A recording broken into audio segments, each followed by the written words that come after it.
Deuteronômio capítulo 32, versículo 27.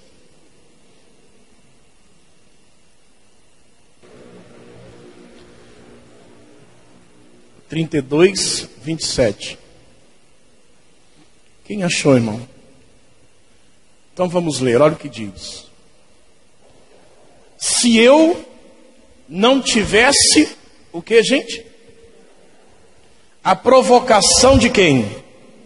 Do inimigo, para que os seus adversários não se iludam, para que não digam, a nossa mão tem prevalecido, e não foi o Senhor quem fez tudo isso. Então, a primeira palavra, esse aqui é um cântico de Moisés, depois você pode ler tudo, mas ele diz aqui, se eu não tivesse receado. O que é receio, gente?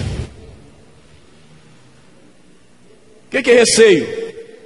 É medo. Receio é uma maneira disfarçada de dizer que a pessoa tem medo. Não é assim? Porque às vezes a pessoa tem vergonha de falar assim, eu tenho medo disso. Aí ela fala assim, não é que eu estou com medo, eu estou com receio. Ela falou a mesma coisa, só que usou outra palavra. E muitas vezes o medo ele se encontra escondido dentro da alma do ser humano, dentro das pessoas.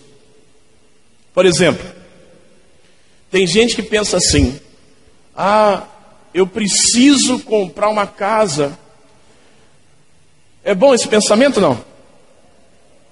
É bom, não é, gente? Quem não tem casa, pensar, eu preciso ter uma casa, é um bom pensamento? Porque se eu vier a faltar, a minha família está em segurança. Isso é bom ou não? Não. Claro que não. Claro que não. Primeira parte é boa. Eu preciso ter uma casa. Mas a segunda parte, porque se eu vier a faltar, peraí. Se eu vier a faltar, o que eu estou dizendo? Que vai o que, gente? Então aí já não é bom, não. Ou seja, o medo está escondido. Se eu vier a faltar, minha família está bem. Não. Eu vou ter uma casa, Deus vai abençoar tanto, vai ser maravilhoso. Eu vou glorificar Deus com a minha casa vai ser um lugar de louvor, de adoração, de prosperidade, de bênção de Deus. Aí se eu vier, falar, que negócio de faltar que nada, não vai faltar nada. Amém, gente? Não tem esse negócio. Vou te dar um outro exemplo. A pessoa vai ao médico. Isso aconteceu comigo. Um dia eu fui no médico, ele ia passar uma dieta para mim. Ele falou, não, faz aquele negócio do coração, eletrocardiograma, e traz para mim. Aí eu fiz, levei lá para ele. Ele pegou o eletro assim, já olhou e falou assim. Ele falou assim, por isso é que tem que prevenir, né?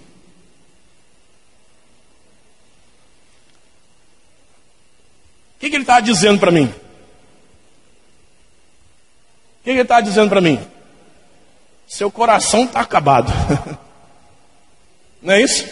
Está ruim o negócio. Aí ele falou assim, nem vou passar nada para você não, você vai passar com o cardiologista. Eu vou ver aqui, eu vou arrumar um encaixe para você vai passar o mais rápido possível. O que ele está dizendo para mim? Seu coração, cuidado, se você respirar mais forte, você morre.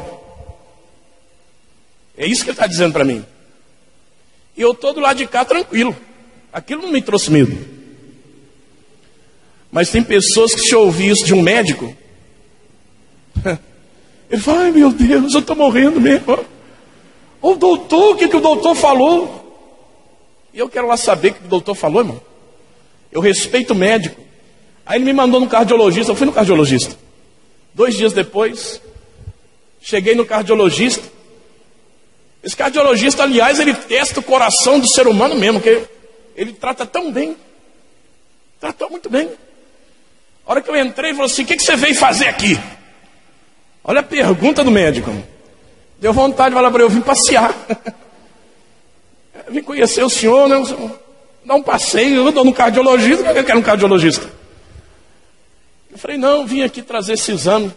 O que é isso aqui? É um exame, um elétrico. Tá, mas o que tem no elétrico? O doutor fulano de tal, ele mandou eu vir aqui que ele leu o exame aí. Aí está escrito aí, suspeita. Aí tinha um nome lá, não lembro mais o nome não. Suspeita não sei o quê. Aí ele falou assim, mas desde quando suspeita alguma coisa? Eu falei, eu também acho, mas o que eu posso fazer? O doutor mandou vir aqui, disse que está ruim a coisa.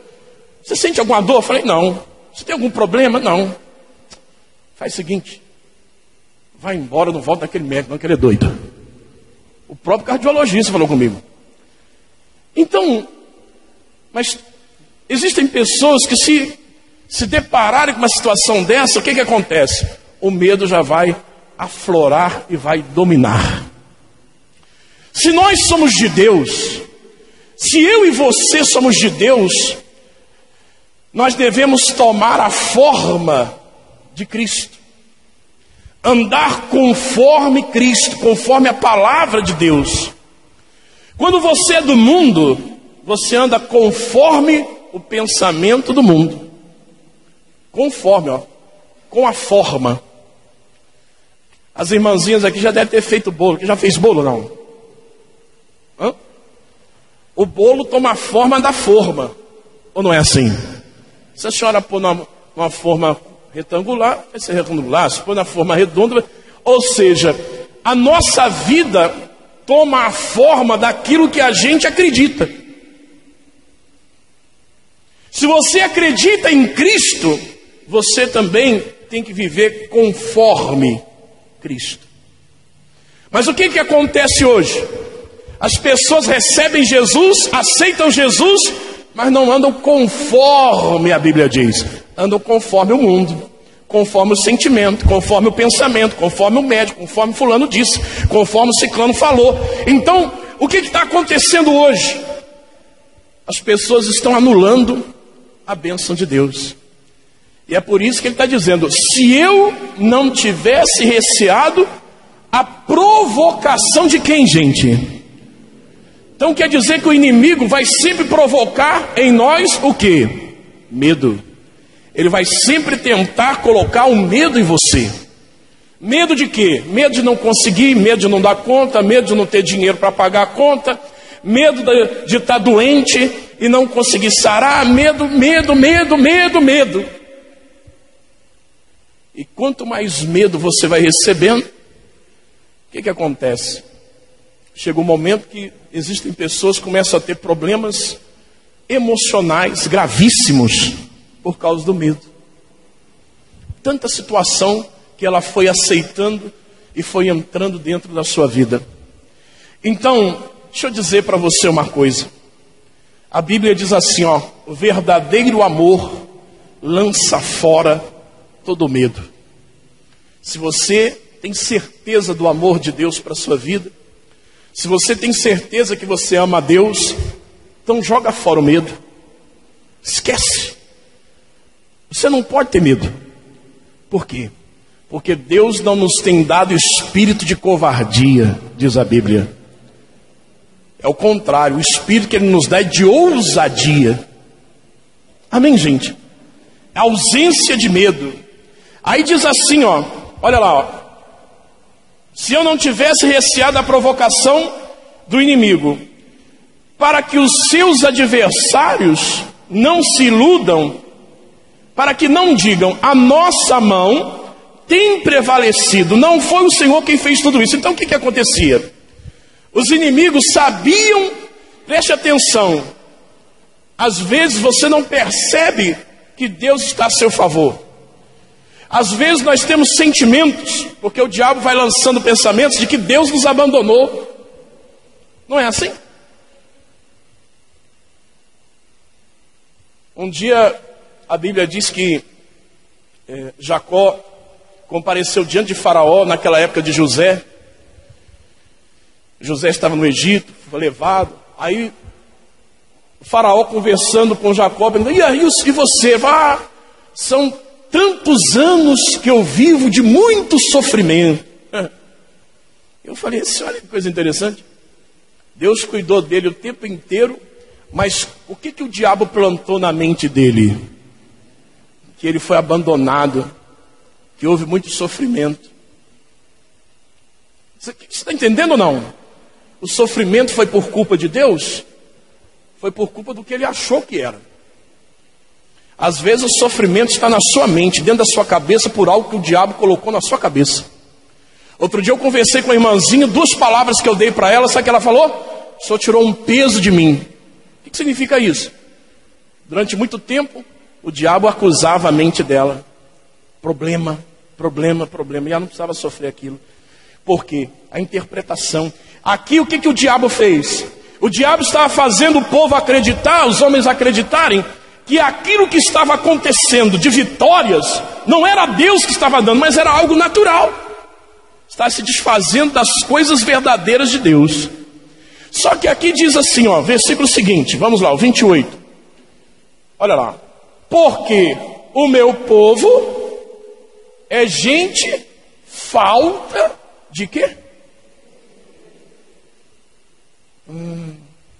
Esse povo aí é o povo de quem? De Deus? Não é de Deus, o povo de Deus está falando aqui? Amém? O meu povo é o povo de Deus. Ele está dizendo que falta ao povo de Deus o quê? Conselho. E na sequência fala que falta outra coisa. Olha lá. Olha lá. Porque o meu povo é gente falta de conselhos e neles não há o quê? Então tem 2 coisas que está faltando. Primeiro, conselho. Segundo, entendimento. O que é o conselho de Deus? Como é que você adquire esse conselho de Deus? Por que está faltando? O problema é assim, surgiu uma situação, surgiu uma questão, um problema. O que está vendo aí, irmão? Leva lá para ele, passa aqui mesmo. Tá bom. Então, o que é o conselho? Você tem situações para resolver na sua vida, tem ou não tem? Todos nós temos. O diabo normalmente é assim, ele gera uma situação imediata, problema repentino, e quer que você tenha uma atitude também repentina. É mais ou menos assim. Surgiu isso aqui, você tem que resolver rápido. Aí a pessoa pensa rápido, faz rápido, depois para sair, demora. Vou te dar um exemplo. Quanto tempo leva para dar uma assinatura num documento? 1 minuto leva? 30 segundos leva? Nem 10 segundos, irmão. Porque tem gente que faz só um rabisco assim. É rápido, né? Para assinar não é rápido? E para sair dessa assinatura aí depois? Às vezes leva anos e tem gente que nem sai. Por quê? Porque tomou uma atitude sem o conselho de Deus. Então, aquele que anda conforme Deus, o que ele deve fazer? Ele tem que tomar uma atitude. Alguém lhe apressa, vamos lá, você tem que tomar. Não, eu não vou decidir. Primeiro, eu vou perguntar para Deus. Primeiro eu quero saber de Deus. O que Deus? Qual que é a direção de Deus? O que Deus deseja? Depois que Deus me dê a direção, eu tomo a decisão. Quem está entendendo? Mas aí o que acontece? Os filhos de Deus não conseguem alcançar o conselho de Deus. É mais ou menos assim. Você que está aqui, de repente você tem filhos. E os seus filhos já têm, por exemplo, 14, 15, 20 anos. E você fala assim, bom, deixa eu aconselhar o meu filho. Não é assim? Você aconselha o seu filho ou não? Amém, gente? Você chama o filho, fala, filho, estou vendo aqui, você está com tantos anos, não sei o quê. Deixa eu te dar um conselho.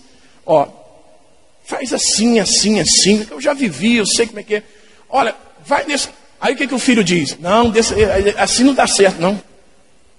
Assim não tem jeito, não. Não, mas vai, que eu estou falando para você, eu já passei, eu sei o que eu estou dizendo. Vai lá que vai dar certo. Não, não, não. E se você forçar, ele até briga. Ou não é assim? Aí o que acontece? Ele vai, quebra a cara e volta. Aí ele fala: mãe, pai, deu errado, porque eu não segui o seu conselho. Aparece outro problema. Aí, como é que eu resolvo? Faz isso e isso. Não, mas assim não dá. Oh, mas você lembra da outra vez? Não, mas agora é diferente, é outra coisa. Aí o que acontece? Ele não ouve, quebra a cara e fala: mãe, pai, deu errado de novo. Eu já te falei para você me ouvir. Terceira vez. Estou com esse problema. Faz assim, assim, assim. Até que esse primeiro passo aí até que dá, tudo bem, mas esse outro já não dá. Aí ele faz pela metade, quebra a cara, dá errado de novo. Até que alguns aprendem a ouvir a experiência e praticar. E outros não tem jeito, ele vai aprender pelo sofrimento.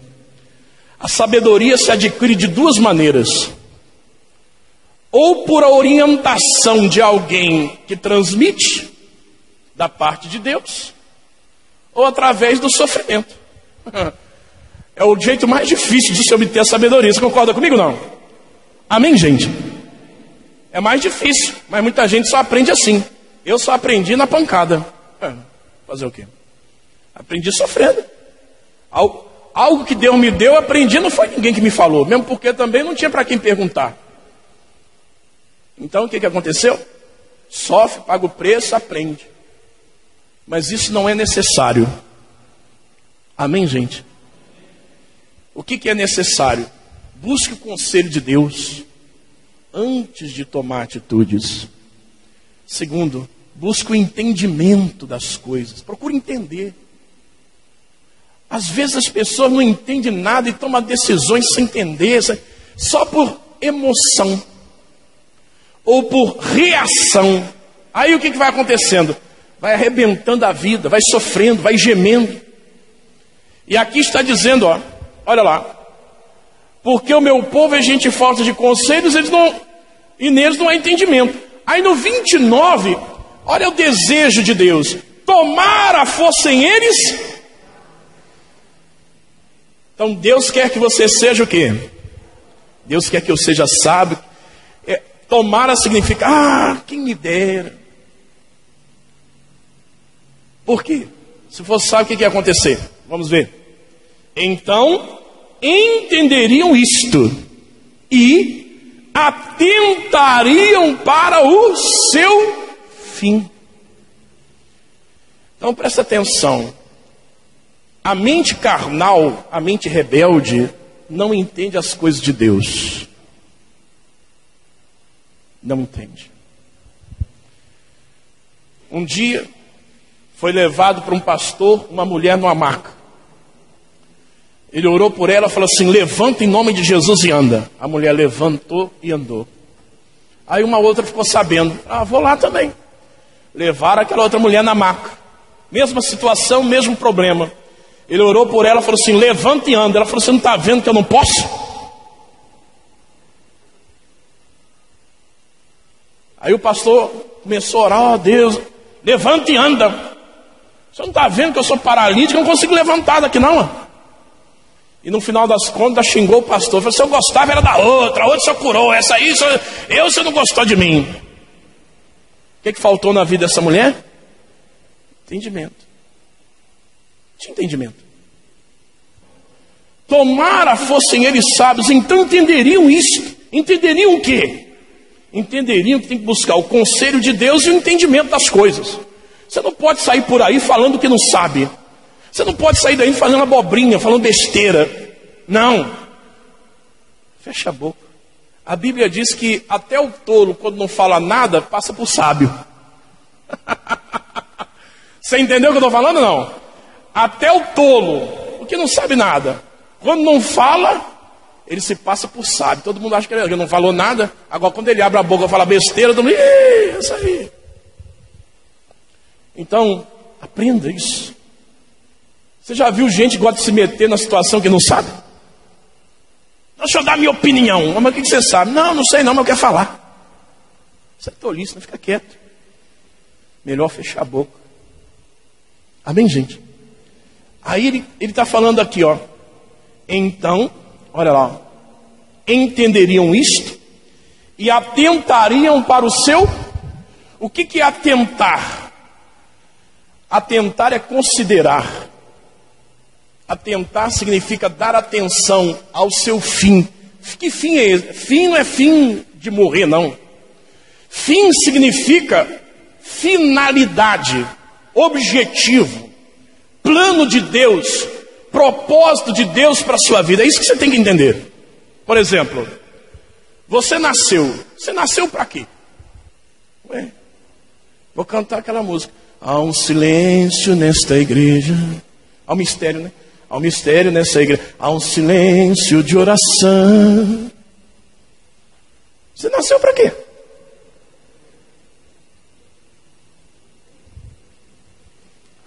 Ah, já sei. Tem aquela música que antigamente dizia assim: para comer, beber, dormir e não pagar. Foi para isso que você nasceu, não? Pessoa que bacana, comer, beber, dormir e não pagar. Ó. Não. Todos nós nascemos com uma finalidade. Se Deus não tivesse uma finalidade para você, você não teria nascido. E eu provo na Bíblia. A Bíblia diz lá em... Deixa marcado aí. Isaías 46, versículo 9.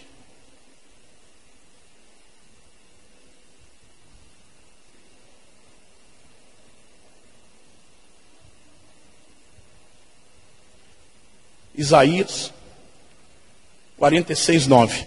Olha o que a Bíblia está dizendo aí. Ó.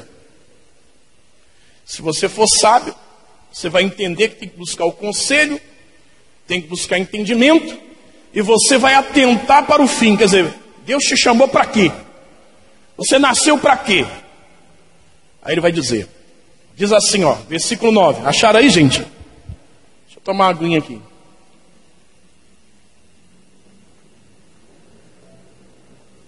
Olha só. Diz assim, essa tradução diz um pouco diferente. O outro versículo eu copiei da outra tradução para ficar mais fácil a compreensão. Diz assim: lembrai-vos das coisas passadas da antiguidade, que eu sou o quê? E não há... Existe outro Deus? Não. Não, ele é Deus, só existe ele. Olha lá. Eu sou Deus e que não há outro semelhante a quem? Então, só ele é Deus e não há outro semelhante a ele. O que faz Deus, o nosso Deus, diferente dos outros deuses que existem aí? Deuses entre aspas. Ele vai mostrar no versículo 10. Ele diz assim: que desde o princípio anuncio o que há de... E desde a antiguidade as coisas que ainda não sucederam. Que digo, o meu conselho permanecerá de pé. Farei toda a minha vontade. Então presta atenção. A outra tradução, a tradução corrigida, quem tem essa tradução está escrito assim: que anuncio o fim desde o princípio. Quem está escrito assim a Bíblia? Olha lá. Essa é a tradução corrigida, que fala melhor. Ó. Então Deus está falando que anuncia o fim. Quando? Quando terminou? Não. Desde o princípio. Olha só, se anunciar o fim depois que aconteceu, não tem graça. Não. Deus tem um chamado para você. Deus tem algo que Ele vai fazer através de você. Quando a gente nasce, Deus coloca uma finalidade. A partir dali, nós vamos fazer coisas às vezes que não tem nada a ver, até achar. Provérbios 19, 21. Olha o que acontece às vezes. Ó. Muitos propósitos há no coração de quem? Dos homens. Mas o desígnio do Senhor permanecerá. O que é isso? Desígnio, plano de Deus. O plano de Deus para a sua vida vai prevalecer. Amém, gente? Quem está entendendo o que eu estou falando? Então, não adianta. Olha só, às vezes, que anuncie o fim desde o princípio e desde a antiguidade as coisas que ainda não sucederam. E digo, o meu conselho será firme. Então o conselho de Deus não volta atrás. O que Deus te fala, Ele cumpre. E Ele diz assim, e farei toda a minha vontade. Amém, gente? Volta lá para Deuteronômio 32. Olha o 29. Tomara fossem eles sábios, então entenderiam isto. Atentariam para o seu fim, quer dizer, para a sua finalidade. Quanto mais rápido você descobrir o que Deus quer de você, mais rápido você vai ser feliz. Quem está entendendo o que eu estou falando? Senão você vai ficar, faz uma coisa, não dá certo. Isso aí. Faz outra, não dá certo. E às vezes quando você pede um conselho, quem já pediu conselho para Deus? Pediu uma orientação para Deus? Quem já pediu? Você falou assim, Deus me ajuda, me orienta. Ah, pastor, como é que faz isso? É a mesma coisa que você conversa com uma pessoa que você acha que vai te dar uma orientação. Como é que você faz? Você vai na casa dela e fala, fulano, eu estou precisando de uma ajuda sua, eu estou pensando em fazer isso, assim. Ele vai falar assim, é melhor você fazer assim. Você recebe o conselho. Você segue se você quiser. Mas é alguém que já passou. Então normalmente você segue. A mesma coisa com Deus. Você vai para Deus e fala, Deus, eu estou pensando nisso. O que eu faço? O que eu faço? Às vezes as pessoas falam com Deus assim, Deus, eu quero fazer isso. Me abençoa. Não, isso não é pedir conselho. Isso é pedir para Deus abençoar o que você quer. E nem sempre o que você quer é o que Deus quer.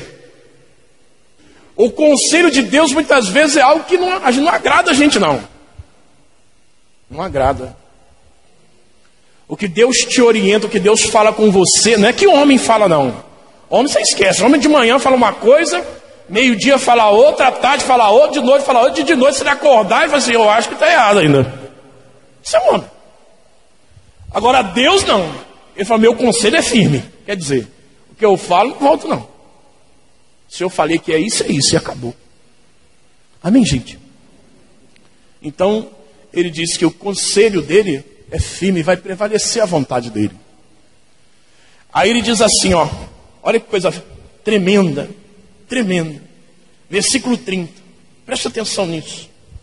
Como poderia um só perseguir quantos?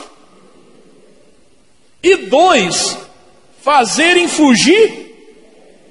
Se a sua rocha, a rocha está maiúscula aí, quem é essa rocha? É Jesus. Se a sua rocha não lhos vendera, não vendera, o que é isso? Já embaixo aí dá para entender, olha lá. E o Senhor não nos entregara. Então, ele está querendo dizer o seguinte: certa vez, os guerreiros de Davi foram enfrentar grandes batalhas. Um foi lá, brandiu a espada, matou 900. Aí a Bíblia diz assim, naquele dia deu o Senhor grande livramento. Aí o outro pegou lá, aí teve um que defendeu o campo de lentilha. Os amigos dele fugiram, largaram ele na mão. Mas ele não ficou lá, meus amigos me abandonaram, miseráveis. Não, ele ficou lá lutando. Aí Deus deu vitória, ele matou os 900 também, 800 de pancada. Aí a Bíblia diz, naquele dia o Senhor deu grande livramento.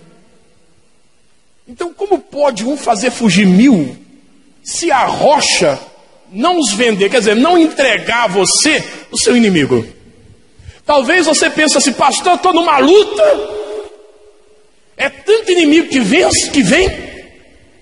Não, você tem que entender o seguinte, Deus está te entregando todos eles. Deus está te entregando todos os seus adversários, todos os seus inimigos. Deus está colocando, Deus está permitindo, de repente você fala assim, eu não vou aguentar isso. Será que o camarada que estava lutando lá com 800, ele também não pensava isso? Será que não vinha na mente dele o medo? Ele falou, não, mas Deus está comigo. E luta aqui, vem de cá. Eu fico imaginando que, eu não sei como é que esse camarada fez, irmão. Imagina, se vem 800 e te cerca, Você tem que lutar aqui, aqui. Rapaz, teve um que a mão ficou grudada na espada de tanta força que ele fez. Mas ele venceu. Talvez ele falasse, eu nem sei se eu vou vencer, não vou, eu vou enfrentar. Enfrentou, ele nem pensou muito. Aí o que aconteceu? Morreram todos. A Bíblia diz, o Senhor deu grande livramento. Mas olha o esforço que ele fez. É isso que você tem que entender. Você tem que se esforçar. Você tem que continuar. Você tem que ir em frente. Você não pode esmorecer, você não pode parar. Você não pode ficar, meu Deus, eu estou tão cansado. Não. Levanta e vai. Levanta e continua. Não desanima não. Prevalece, permanece, continua. Por quê? Porque ele está dizendo, como pode um só vencer 1000? Se a rocha não entregar. Então, Deus te chamou para viver milagre. Porque um vencer 1000 é só no milagre. Quem está entendendo? Deus não chamou para você ter medo de problema. Deus nos chamou para vencer grandes situações, para glorificar o nome dEle. Quem está entendendo? Então ele está dizendo que um faz surgir quantos? Esse um que anda conforme Cristo. Conforme Cristo. E 2. Um faz surgir 1000. Outro faz surgir 1000. Juntou 2, faz surgir quantos? Mas não é 2000 não? Que coisa maravilhosa isso.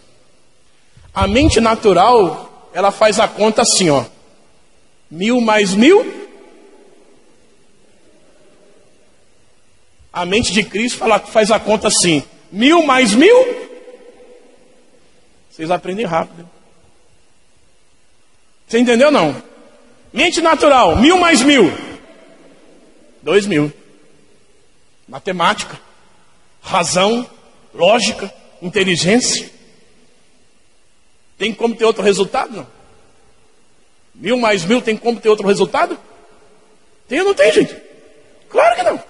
Você pega 1000, com 1000 vai ser sempre 2000. Mente natural. Aí Deus fala assim, não, para mim é diferente o negócio. Eu pego um que vence 1000 e junto com outro que vence 1000. E ao invés de ser 2000, eu vou multiplicar por 10. Significa que quando você pega uma pessoa que tem o mesmo propósito que você, a mesma fé que você, o mesmo pensamento que você multiplica 10 vezes mais a rapidez para vencer, a condição de vencer. Isso chama-se união de propósito, união de mente, união de objetivos. Se todos nós aqui, você imagina o seguinte, vamos fazer essa conta? Presta atenção. Um faz surgir 1000. 2 multiplicou por quanto? Por 10, não é isso? Então 2 pessoas faz surgir quanto? 10.000. E 3? 100.000. E 4? Já perdi as contas. Aí. E todo mundo aqui faz surgir quanto? Você entendeu que se todo mundo tiver o mesmo pensamento, o Satanás está torrado, lascado na vida? Quem entendeu o que eu estou falando? Mas sabe por que isso não aconteceu ainda? Porque às vezes você deixa o medo entrar. Às vezes o pastor prega isso, aí tem gente sentadinha aí e fica assim, não é bem assim não. Tem um que pega, esse vai. Mas o que não pega, outro dia, sexta-feira chegou um casal aqui, é pena que eles não contam na reunião, só conta depois. Chegaram para mim, eles queriam fechar um negócio com a prefeitura. Foram lá apresentar o projeto, a prefeitura vetou. Falaram, pastor, fomos vetados, a gente queria tanto. Eu falei, vocês queriam ou vocês querem? Não, a gente quer, mas... A gente até fez um pedido lá para ver, rever, mas já negou. Está com um advogado lá, mas já foi negado. Eu não quero saber se foi negado, eu quero saber o que vocês querem. Nós queremos isso. Então, vocês vão ter. Eu vou orar, vocês vão lá e é de vocês. Quando foi agora, voltaram. Sexta-feira passada. Pastor, Deus deu a vitória. O negócio é nosso. Entendeu o que eu estou dizendo? Não? Outra vez já contei aqui. Tinha um evento de carnaval da igreja, mas o Satanás usou um irmãozinho lá para falar que não ia ter. Aí eu cheguei pro líder do jovem e falei assim, aí, como é que tá o negócio do carnaval? Não vai ter. Isso na quarta-feira, o evento ia começar na sexta. Mas não vai ter por quê? Fulano falou que não vai ter. Mas quem é fulano? Quem é que manda os negócios? Sou eu ou o fulano? Meu fulano. Eu tinha que pregar. Subi no altar e falei, sexta-feira haverá o acampamento de jovens. Minha mulher lembra disso aí. Local, o Senhor proverá. Deus vai dar até sexta-feira. Irmão, Indaiatuba é um lugar de chácaras. Chega carnaval, você achar uma chácara, só pela mão de Deus, porque todo mundo aluga chácara. E aí eu pus os obreiros doidos. Falei, vocês vão achar uma chácara, tem que achar uma chácara, não sei o quê, vai. Com muito custo, o que aconteceu? Na quinta-feira, uma pessoa desistiu. Olha aí o que é a palavra. Ó. Eu falei que ia ter. Um desistiu para ter. A irmã me ligou. Tem uma irmãzinha da Assembleia de Deus que desistiram lá e a chácara dele é boa. Vamos lá. Chegou lá. Vou alugar a chácara. Mas não tinha dinheiro, porque o jovem falou que não ia ter, ninguém pagou. E aí, irmãzinho, como é que paga? Só tem que dar metade agora. A metade você pode dar depois. E a metade? Vai ter. Aí o irmãozinho falou assim, pastor, eu posso emprestar o dinheiro. Já teve. Ele deu a metade. Aí teve sexta, sábado, domingo eu fui convidado para pegar na sede dessa igreja. Aí comecei, foi um acampamento maravilhoso. Deus, para você ter uma noção, eu tive uma reunião de emergência com a liderança. A minha esposa teve que começar. Quando começou o louvor, o jovem já caiu de joelhos adorando a Deus. A unção foi forte, porque o diabo queria impedir isso. Aí quando voltei, fui convidado para pregar na sede lá. Eu fui pregar na sede. Aí eu estava contando e tal. Já tinha pagado todas as contas, tudo. Estava faltando R$100. Aí eu contei para ele. Falei assim, olha, pagamos tudo, graças a Deus. Deus operou e tal. E estava faltando só R$100, mas o Senhor vai prover. Terminou a reunião, um advogado me procurou. Ele falou assim, olha, o senhor estava pregando lá, o senhor falou que estava faltando R$100, não está mais não. Deus me mandou dar os R$100, está aqui, pode levar. Então, não aceita o fracasso, a derrota e o não. Um faz fugir, dois vai fugir. Então, se você unir com outra pessoa que tem a mesma fé, o mesmo objetivo, você vai multiplicar o poder da sua oração. Amém, gente? Pode ser o seu marido, pode ser a sua mulher, pode ser um amigo que tem a mesma fé, uma pessoa que tem o mesmo objetivo. Agora, se você unir com alguém que é fraco, é caído, ele vai te derrubar. Não se una a derrotado. Desculpa falar assim. Se una a vencedor. Não se una àquele que gosta de ficar falando mal dos outros. Sabe por quê? Quem fala mal dos outros está perdendo tempo na vida. Ele tinha que cuidar da vida dele. Se una a quem tem o objetivo de crescimento, de vitória.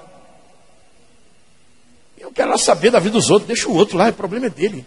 Deixa ele. Cuida da sua vida. Se una a quem tem objetivo, tem alvo. Porque assim, essa palavra, ela vai se cumprir na sua vida. Ele diz 30, como poderia um só perseguir 1.000, dois fazer fugir 10.000, se a sua rocha não lhes vender e se o Senhor não lhes entregar? 31, porque a rocha deles não é como a nossa rocha.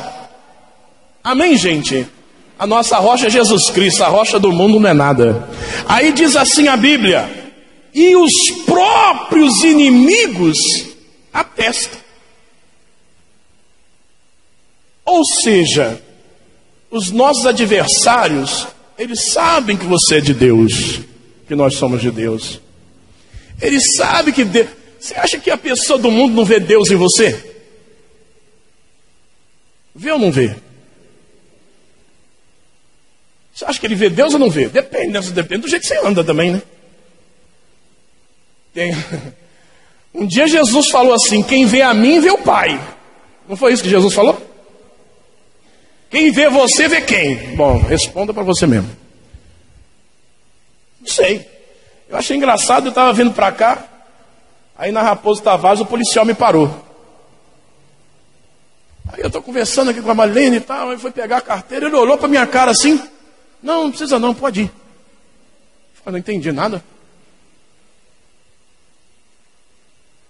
Alguma coisa ele viu. Isso é o quê? Não é verdade? Ele tinha que me fiscalizar, ele me parou para isso. Ele olhou ali que o carro tem a chapa de Franca ainda, né? Ele falou assim: Franca, terra do calçado. Ele olhou para minha cara: ah, não, pode ir. Será? Você entendeu ou não? Quem olha para você vê o quê? Vê a derrota? Vê Deus? Vê o diabo? Ah, tem gente que a gente olha para ele e vê o diabo nele. Você já viu o diabo em alguém? Não, fala a verdade. É. Você olha para alguém, você vê o diabo nele. É o diabo que está com essa pessoa. Ou não? Às vezes você até fala: não liga não, que isso é o Satanás, isso é o diabo que está usando ele. Então, presta atenção, irmão. A Bíblia está dizendo, 31. Porque a rocha deles não é como a nossa rocha, e os próprios inimigos o atestam. Até os inimigos sabem que você é de Deus. E sabem que não tem outro jeito de derrubar você, a não ser causando medo. Fique de pé, por favor. Vamos orar.